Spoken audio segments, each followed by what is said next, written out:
सेठ साहब, कैसे हैं आप लोग? है ना ठीक ठाक सब लोग? पढ़ाई भी आपकी अच्छी, आई होप अच्छी चल रही होगी। तो इस वीडियो में आपके एग्जाम के लिए बहुत ही अच्छा टॉपिक मैं कवर करूंगी, जिसमें मैं आपको ये समझाऊंगी कि जो प्रेसिडेंट यानी कि राष्ट्रपति होता है उसकी इलेक्शन कैसे होता है। क्योंकि इलेक्शन मैंने कई बार देखा है, इलेक्शन कितना भी हम लोग उसको समझें पढ़ें, लेकिन हमें थोड़ा कम समझ आता है ना। तो मैं पूरी कोशिश करूंगी कि आपको बिल्कुल अच्छे से मैं समझा सकूं, और वीडियो को लास्ट तक देखना। जो भी मैं जैसे आपको बताऊंगी हर एक पॉइंट टू पॉइंट आपको अपनी कॉपी पर नोट करते हुए चलना है, ठीक है। नोट करने के बाद कमेंट बॉक्स में आप लिखा करिए, ठीक है, रिस्पांस दिया करिए। इससे ये पता चलता है कि जैसे मतलब जैसे ये होता है ना कि हाँ आप कुछ किसी चीज़ में पार्टिसिपेट कर रहे हो। पार्टिसिपेट करने से आपके अंदर कॉन्फिडेंस आएगा। कॉन्फिडेंस आने से एक बहुत अच्छी चीज़ होती है कि हमेशा जो हमारी चीज़ें निगेटिविटी हमेशा आती रहती है, वो चीज़ हमेशा दूर रहती है, ठीक है। तो निगेटिविटी को दूर करने के लिए कॉन्फिडेंस बहुत जरूरी है, और कॉन्फिडेंस लाने के लिए पार्टिसिपेट करना जरूरी है, ठीक है। तो चलिए स्टार्ट करते हैं वीडियो को देरी ना करते हुए। तो सबसे पहले हम बात करेंगे राष्ट्रपति के चुनाव की। तो हमने यहाँ पर ये टॉपिक क्यों चुना है, मैं आपको इसका रीजन ये बताना चाहूंगी। इसलिए कि मैंने ये टॉपिक इसलिए लिया है क्योंकि अभी 18 जुलाई को राष्ट्रपति के लिए चुनाव होंगे। तो इसलिए जब पहले से वो चीज़ हम पढ़ रखे रहेंगे, तो हमें जब वो चीज़ हमारे सामने आएगी तो हम क्या करेंगे, हमें वो चीज़ हमें पहले से ही मालूम है, तो हम उसको समझ सकते हैं। प्रोसेस हमें समझना बहुत जरूरी है, ठीक है।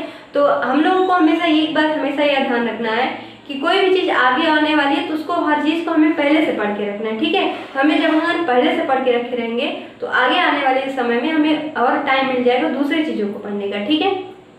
तो चलिए वीडियो को शुरू करते हैं। सबसे पहले राष्ट्रपति अगर हम कहें तो प्रेसिडेंट अभी 17वें नंबर के प्रेसिडेंट कौन है? रामनाथ कोविंद जी। इनका नाम आप सभी को पता है, ठीक है। और ये कहाँ से बिलोंग करते हैं आपको मैं बता दूं, ये कानपुर के उन्नाव जिले से बिलोंग करते हैं, ठीक है। और देखो अब यहाँ पर हम कहें राष्ट्रपति, इसके लिए जो चुनाव होता है वो कौन से अनुच्छेद में कहा गया है? अनुच्छेद नंबर 54 में कहा गया है। भारत का एक राष्ट्रपति होगा, ये कौन से आर्टिकल में कहा गया है? आर्टिकल नंबर 52 में कहा गया है। और इसको अगर पद से हटाना है या फिर इसकी इम्पीचमेंट जो है कौन से आर्टिकल में कही गई है? आर्टिकल नंबर 61 में। ये 3 आर्टिकल बहुत इंपॉर्टेंट है, हमेशा एग्जाम में रिपीट होता है, याद रखना, ठीक है। अब दूसरा देखो, अब अगर हम बात करिए तो हमने सीधा सीधा समझा कि ये जो है इसका जो थोड़ा सा बेसिक पार्ट जो हमने समझा, ठीक है। तो अब हम समझने का प्रयास करते हैं कि जो राष्ट्रपति होता है उसके चुनाव में कौन कौन भाग लेता है। पहले तो जानो कौन कौन पार्टिसिपेट करता है, फिर उसके प्रोसेस को हम समझेंगे, ओके। देखो सबसे पहले इसमें चुनाव कौन लेता है, जो चुनाव प्रक्रिया होती है इसमें भाग कौन लेता है? ध्यान रखना मैंने कहा है elected member of both house of parliament. Both house parliament का मतलब क्या है? लोकसभा और राज्यसभा। राज्यसभा और लोकसभा के दोनों के इलेक्टेड मेंबर जो होते हैं वो इसके वोटिंग में पार्टिसिपेट करते हैं। यहाँ पर क्या लिखा हुआ है? Elected member. यहाँ पर मैं इसको हाईलाइट करना चाहती हूँ क्योंकि कभी एग्जाम में कंफ्यूज करने के लिए आपको ये कहा जाता है, यहाँ पर इलेक्टेड की जगह लिख दिया जाता है नॉमिनेटेड मेंबर, वहीं आपसे गलती होती है। तो याद रखना इलेक्टेड मेंबर होते हैं कहाँ के? लोकसभा और राज्यसभा के।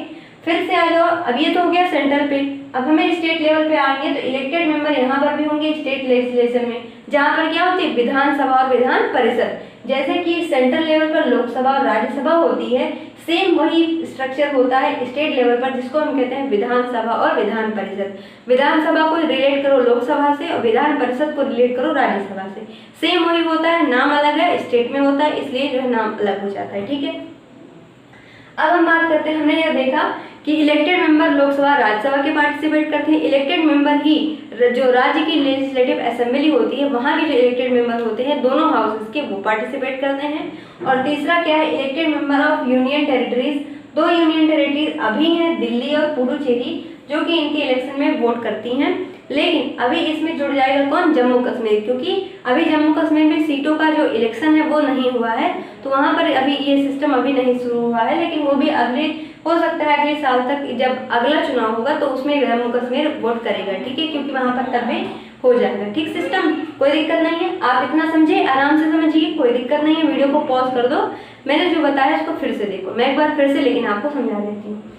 चुनाव में देखो, मेरी बात को ध्यान से सुनो, ठीक है, इसको मत देखो, आराम से मेरी बात को आंख बंद कर लो, कान से आराम से सुनो, ठीक है। मैंने आपको ये बताया है, हाँ शांति से बिल्कुल दिमाग को कॉन्सेंट्रेट करके सुनो। मैंने आपको बताया है कि स्टेट में और जब प्रेसिडेंट का चुनाव होता है तो सेंट्रल और स्टेट दोनों लेवल पर लोकसभा राज्यसभा सेंट्रल से, जहाँ पर इलेक्टेड मेंबर पार्टिसिपेट करते हैं, और जब हमारे स्टेट पर आते हैं तो स्टेट के भी दोनों हाउसेस के जो इलेक्टेड मेंबर होते हैं वो पार्टिसिपेट करते हैं। बात समझ आई। अब वहाँ पर तीसरा, अगर हम हमारे यहाँ सेंट्रल पे हो गया, स्टेट पे हो गया, यूनियन टेरिटरी में 2 यूनियन टेरिटरी अभी वोट करेंगे, दिल्ली और पुडुचेरी, लेकिन आने वाले समय में जम्मू कश्मीर बीच में ऐड होगा। ठीक है, अब यहाँ तो ये हो चुका, हमने समझा कि कौन कौन इसमें पार्टिसिपेट करता है। अब हमें प्रोसीजर समझना है कि वोट वैल्यू कैसे होती है। ठीक है, देखो 2 चीज होता है, स्टेट पर क्या होता है, सॉरी सेंट्रल लेवल पर क्या होता है, वो होता है देखो एमएलए और एमपी, यानी कि मेंबर ऑफ लेजिस्लेटिव असेंबली, और ये क्या है, मेंबर ऑफ पार्लियामेंट। 2 हो गया, यहाँ पर स्टेट की हो गई, यहाँ पर सेंट्रल की हो गई। तो पहले हम देखो सेंट्रल की देखते हैं, पहले स्टेट की देखो। टोटल पॉपुलेशन, जहाँ पर जो एमएलए का वोट कैसे होता है, मतलब कि अगर एक एमएलए वोट करता है तो उसका एक वोट का क्या मतलब है, वो इसमें बताया गया है। टोटल पॉपुलेशन ऑफ स्टेट, यानी कि जिस एमएलए जो है जिस राज्य का है उस राज्य की कुल जनसंख्या बटे total number of elected member in state legislature. यहाँ पर स्टेट लेजिस्लेचर बोला गया है, यानी कि इसमें कौन कौन आएगा, विधानसभा और विधान परिषद दोनों आएगा।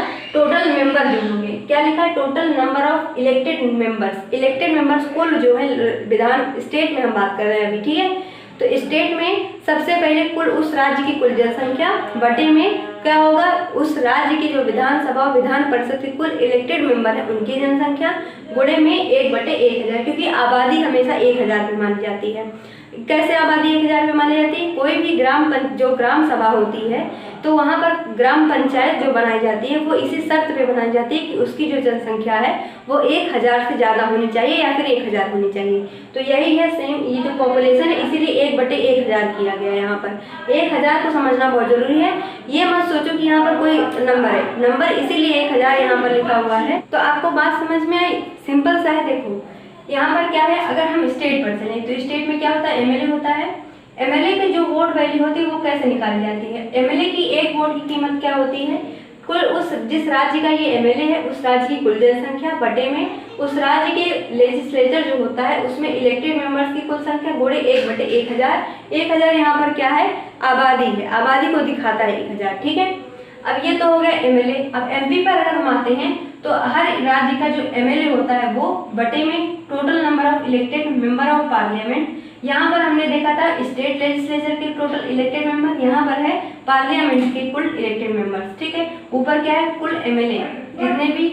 तो आप लोगों को समझ में आया। ठीक है, अब क्या है, अब टोटल में लास्ट में फाइनल स्टेज पर अगर हम आते हैं तो एक चीज ये रेशियो निकाला जाता है, total number of valid votes polled, यानी कि टोटल जो वैध मतलब कि कानूनी तौर से जो वोट डाले गए हैं वो बटे में 1+1।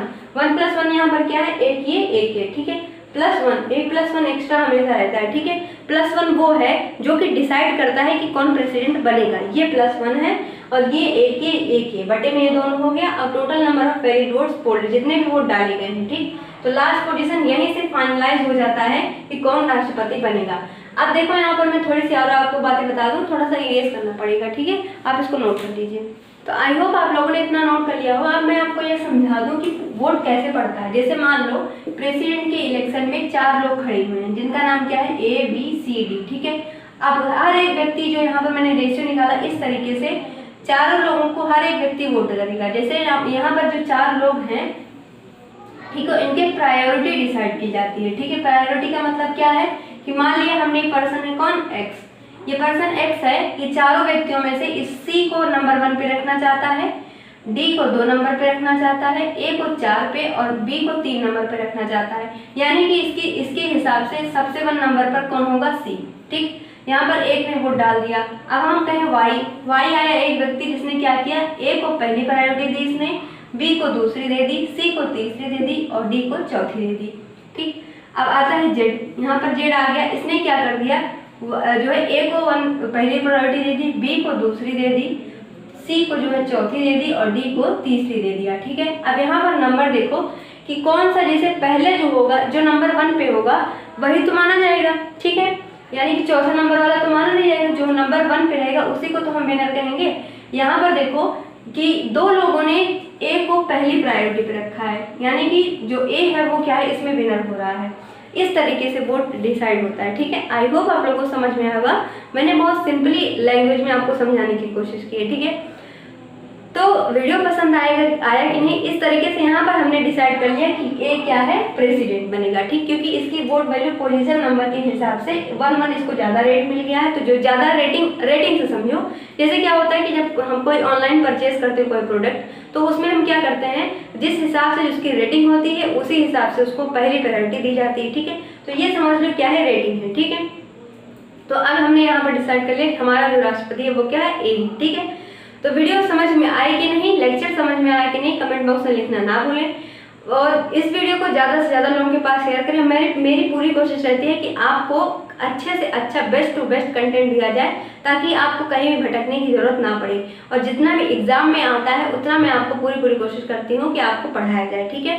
तो हमारे परिवार से जुड़ना ना भूलें और लोगों को भी बताएं कि हमारे परिवार में आकर जुड़े। चैनल को जरूर सब्सक्राइब करें और वीडियो को शेयर करें। Thank you.